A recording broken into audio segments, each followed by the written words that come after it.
السلام عليكم ورحمة الله. من الفضائية الإريترية نقدم لكم نشرة الأخبار والمستهل بأهم وأبرز العناوين. الحكومة الإريترية تدفع أكثر من 6.2 مليار نقبة لإعالة أسر الشهداء. برنامج توريث ورحلة سير وحملة نظافة في عد ضيح.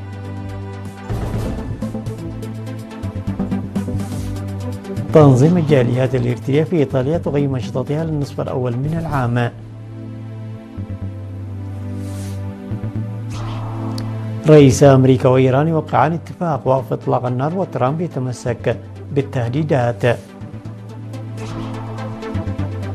بولندا وألمانيا توقعان اتفاقية عسكرية دون ضمانات أمنية. آفاق واسعة لتعزيز التعاون بين روسيا وآسيا في الطاقة والتجارة. إلى التفاصيل. أعلنت وزارة العمل والرعاية الاجتماعية أن الحكومة الإريترية دفعت أكثر من 6.2 مليار نقبة لإعالة أسر الشهداء خلال الفترة الممتدة من العام 2004 إلى العام 2025. وأوضح مدير فرع رعاية أسر الشهداء سيزر آيد تخلاف في تصريح لوكالة الأنباء الإريترية أن الحكومة بدأت في برامج إعالة أسر الشهداء من العام 1995، حيث تم في المرحلة الأولى دفع مبلغ إجمالي قدره 10,000 نقبة لكل شهيد. وأضاف أن صدور قانون إعالة أسر الشهداء رقم 137 للعام 2003 أسهم في إرساء آلية مستدامة لمعالجة احتياجات هذه الأسر، مشيرا إلى أنه منذ يناير من العام 2004 يتم صرف مبلغ شهري قدره 500 نقبة عن كل شهيد بصورة منتظمة.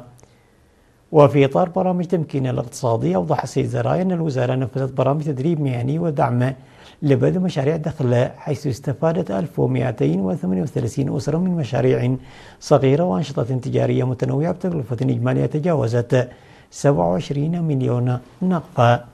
كما أشار إلى الدور الذي يطالع به المواطنين في الداخل والخارج في دعم أسر الشهداء، موضحا أن أبناء الجالية الإريترية في الخارج أطلقوا مبادرة مطوعية تقضي مساهمة الفرد بمبلغ $720 أمريكي كل عامين، إضافة إلى تقديم مساعدات أخرى بصورة منتظمة.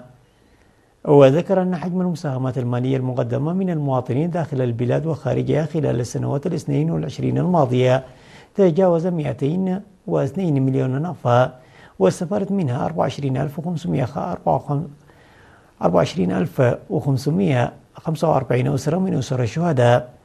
وأكد السيد زراعي أن مساهمة المواطنين داخل البلاد في دعم أسر الشهداء تشهد توسعا مستمرا بعد أن كانت مقتصرة في السابق على عدد محدود، لتشمل الطلاب وموظفي الدولة وأفراد الجبهة ومختلف الجمعيات والمنظمات، داعيا جميع المواطنين إلى مواصلة المشاركة في هذه الجهود الوطنية الرامية إلى إعالة أسر الشهداء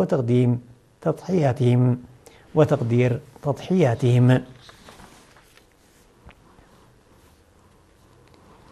أقيم برنامج توريث وفعاليات لجمع تبرعات ومسيرة إلى مواقع البطولات في مدينة عد ضيح بمناسبة 20 من يونيو يوم الشهداء. وشرح قائد الفرقة العسكرية العقيد بطرس بخرسين وقائد أركان الفرقة المقدم مسقنا يوهنس في البرامج المنظم يوم 14 من يونيو مضمون يوم 20 من يونيو وخلفيته التاريخية. في غضون ذلك زار أكثر من 150 طالب من كلية التربية واللغويات يوم 17 من يونيو دفاعات عد وقري التاريخية، وقدم كل من أسفا وتركي وبرهي برغي شرحا حول الأوضاع التي شهدتها المنطقة عامي 1977-1978. وأكد الطلاب أن يوم 20 من يونيو هو اليوم الذي نتحمل فيه كمواطنين مسؤولية احترام أمانة الشهداء. من جهة أخرى قامت 4 إدارات ضاحية وهي حي النابا وعين نبور وحشملة وهدامو بحملة نظافة واسعة في مدينة عد ضيح، بينما قامت الجمعية التعاونية للفرقة العسكرية 85 سابقا برعاية الأشجار في مقبرة الشهداء.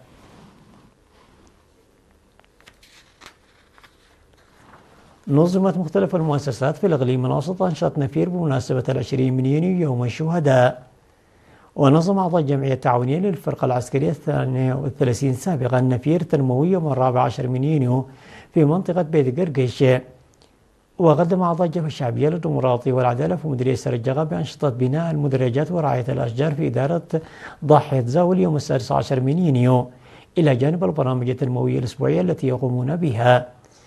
في غضون ذلك نظم موظفو مكتب الرئيس نفير في 18 من يونيو فيما يتضمن رعاية الأشجار وبناء المدرجات وتجهيز حوالي 1000 حفرة للتشجير. وأعرب المشاركون والمنظمون عن استعدادهم لبذل جهودهم لبناء إريتريا مزدهرة ومنمى لتحقيق رؤية شهدائنا. من ناحية ثانية، تبرع أعضاء جمعية ملاكي سيارة الأجرة في الإقليم الأوسط وموظفو وزارة الخارجية والمكتب المركزي للشرطة وموظفو مستشفى حليبة ب 249 كيس دم لتنمية بنك الدم. وقال المشاركون أن التبرع بالدم واجب ضميري، مضيفين أن التبرع بالدم أثناء إحياء يوم الشهداء يكون أكثر رضا للنفس ومسؤولية.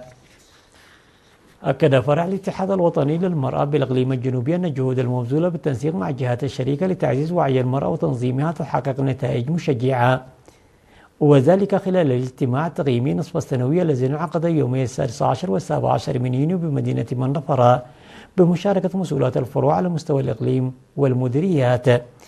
واستعرض الاجتماع الأنشطة المنفذة خلال الأشهر الستة الماضية والتي ركزت على مكافحة العادات الضارة وتعزيز الاستفادة من الخدمات الصحية ورفع الإنتاجية، إلى جانب تنفيذ برامج توعوية تهدفه إلى تمكين المرأة وتعزيز دورها الاقتصادي والاجتماعي.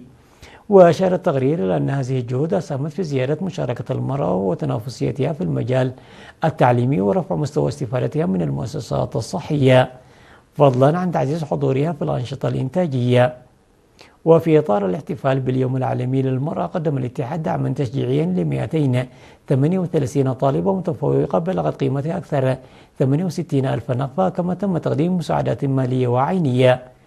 من جانبها، أشارت مسؤولة الاتحاد الوطني للمرأة بالإقليم الجنوبي السيدة سنايت أفورقي بالجهود التي تبذلها فروع الاتحاد في المديريات بالتعاون مع الشركاء، داعية إلى مضاعفة العمل للقضاء على العادات الضارة ومتابعة استيراد القروض المستحقة وغيرها من القضايا، بما يساهم في تعزيز مكانة المرأة في الإقليم. عقدت التنظيمات الإريترية في إيطاليا اجتماعا تنسيقيا بمدينة مانز في 14 من يونيو الجاري لتقييم الأنشطة والبرامج المنفذة خلال النصف الأول من العام 2026 بمشاركة واسعة من قيادات وممثلي مختلف التنظيمات الوطنية. وشارك في الاجتماع نحو 80 مسؤولا من فروع ومنظمات الجالية الإريترية العاملة في 15 مدينة إيطالية، واستعرض الإنجازات والتحديات التي واجهت العمل التنظيمي خلال الفترة الماضية، كما اتخذوا عددا من القرارات الهادفة إلى تعزيز الأداء. وحضر الاجتماع سفير دولة إريتريا لدى إيطاليا والممثل غير الدائم لدى الدول الاسكندنافية في الساحتين بطرس، والقنصل العام سيد تخلص أنبت إمام، ومسؤول الشؤون العامة والمجتمعية سيد جرماي هبت ميكيل. وشهد اللقاء تقييما مفصلا للأنشطة المنفذة وما تحقق فيها من نجاحات، إضافة إلى مناقشة أوجه القصور وسبل معالجتها. كما أعلن عن استكمال مشروع بناء مدرسة القردة الداخلية. وفي كلمة له خلال الاجتماع، استعرض السفير في سان بطرس المستجدات المتعلقة بالأوضاع الوطنية والإقليمية، داعيا التنظيمات الوطنية إلى مواصلة دورها الفاعل في خدمة القضايا الوطنية. وفي سياق متصل، شارك أكثر من 100 مسؤول من مختلف التنظيمات الإريترية في سويسرا في دورة تدريبية حول الإدارة والقيادة نظمت بمدينة طرن يوم 13 من يونيو. وقدم القائم بالأعمال في سفارة إريتريا لدى سويسرا والممثل الدائم لدى الأمم المتحدة والمنظمات الدولية الأخرى في جنيف السيد هبتم زراي محاضرة بعنوان الفكر السياسي للجبهة الشعبية، شدد خلالها على أهمية تعزيز المعرفة والوعي السياسي لدى القيادات التنظيمية. كما أكد مسؤول الشؤون العامة والمجتمعية في سويسرا السيد إسماعيل محمد نور أهمية رفع مستوى الوعي وتعزيز التنسيق بين التنظيمات الوطنية بما يساهم في زيادة مساهمتها في القضايا الوطنية. من جانبها، أوضح رئيس رابطة المهنيين الإريتريين في سويسرا السيد سياس حدقو أن مثل هذه البرامج التدريبية تكتسب أهمية كبيرة في تطوير القدرات التنظيمية الوطنية وتمكينها من تحديد نقاط القوة ومعالجة أوجه القصور بما يعزز فعاليتها. وفي إطار الأنشطة الدبلوماسية الشعبية، نظمت الجالية الإريترية في كوتوني وليغانو وتروغور فعاليات تعريفية بالثقافة ونمط الحياة الإريترية بهدف تعزيز التفاهم والتواصل المجتمعي مع المجتمعات المحلية. وفي قطر عقدت الجالية الإريترية اجتماعا بتاريخ 12 من يونيو بمشاركة سفير دولة إريتريا لدى دولة قطر السيد علي إبراهيم، خصوصا لمراجعة الترتيبات الخاصة بالاحتفال بالذكرى 35 للاستقلال والمهرجان الثقافي.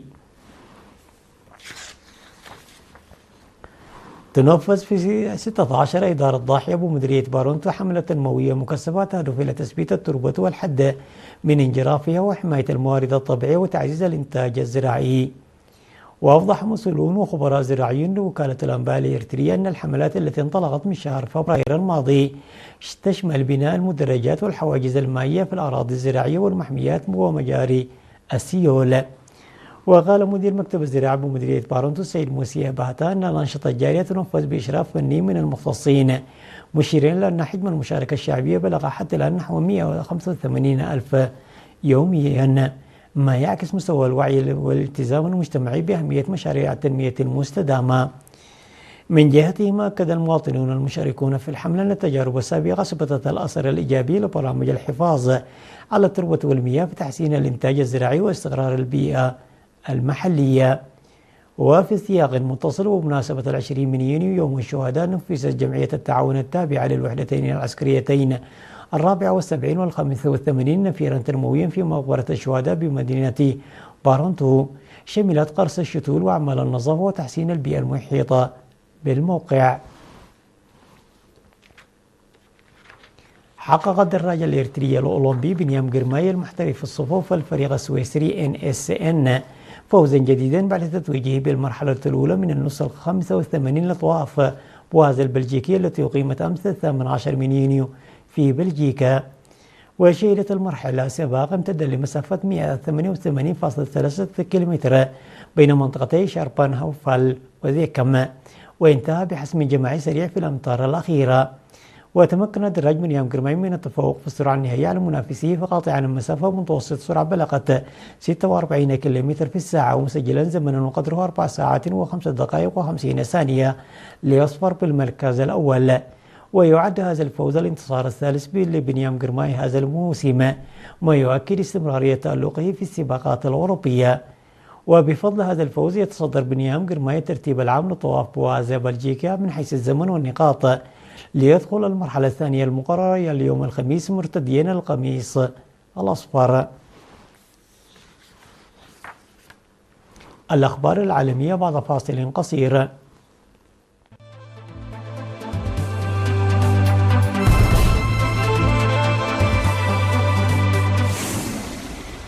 نشرت الولايات المتحدة وإيران نص الاتفاق المؤقت بينهما لإنهاء الحرب، لكن الرئيس الأمريكي دونالد ترامب أبقى على تهديداته باستئناف الهجمات وقتل مسؤولين إيرانيين إذا لم يلتزموا بتعهداتهم.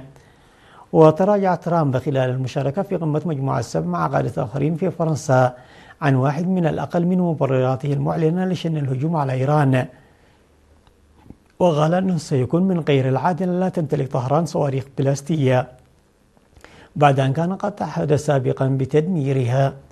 وينص الاتفاق المكون من 14 بندا والذي تم تداوله على نطاق واسع قبل نشر مضمونه على تمديد وقف إطلاق النار المعلن في أبريل من لمدة 60 يوما، إضافة لإتاحة الفرصة للطرفين للتفاوض على هدنة نهائية.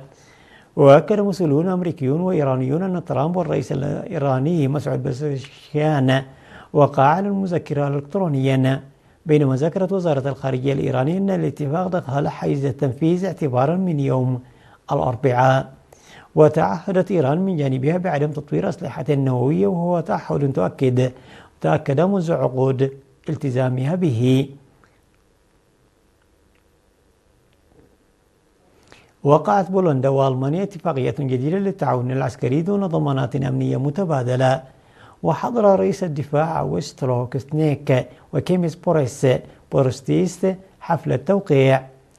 وتحل هذه الوثيقة محل اتفاقية إطارية بشأن التعاون الدفاعي بين البلدين، والتي كانت سارية لمدة 15 عاما.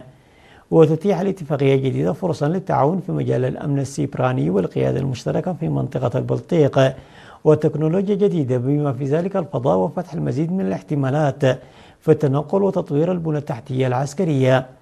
وفي وقت سابق ذكرت وسائل الإعلام البولندية بناء على مبادرة بولندية أن الوثيقة لا تضمن ضمانات أمنية خارج الالتزامات القائمة بموجب اتفاقيات الناتو واتفاقيات الاتحاد الأوروبي.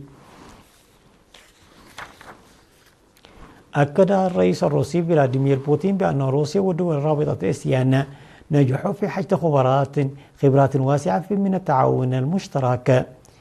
وجاء في كلمة الرئيس بوتين الترحيبية إلى المشاركين وضيوف منتدى الأعمال الروسي الآسيوي الذي يعقد في مدينة كازان الروسية أن روسيا ودول آسيان حشدتا خبرة راسخة في التعاون متعدد الأوجه، وأقامت علاقات متينة بما في ذلك بين المجلس الاستشاري للأعمال التابع للرابطة ومجلس الأعمال الروسي الآسيوي، وأرسوا أساسا متينا للمستقبل. وأكد على أهمية البالغة التي يحظى بها منتدى كازان الذي جمع بين كبار ممثلي مجتمعات الأعمال في روسيا ودول آسيان الأعضاء. أعلنت الهند نجاح تجربة صاروخية كروز بعيد المدى محلية الصنع وفق ما ذكرت وزارة الدفاع الهندية. وذكرت الوزارة أن منظومة أبحاث وتطوير الدفاع جرت بنجاح اختبار الطيران للصاروخ من جزيرة الدكتور عبد الكلام قبال سواحل ولاية أوديشيا في إطار اختبارات تعزيز القدرات. وسبق وأن أكملت الهند 3 تجارب متتالية لاعتراض صواريخ بلاستية بعيدة المدى، مؤكدة بذلك قدرتها الدفاعية متعددة الطبقات ضد التهديدات الصاروخية الاستراتيجية. عناوين النشرة مرة أخرى.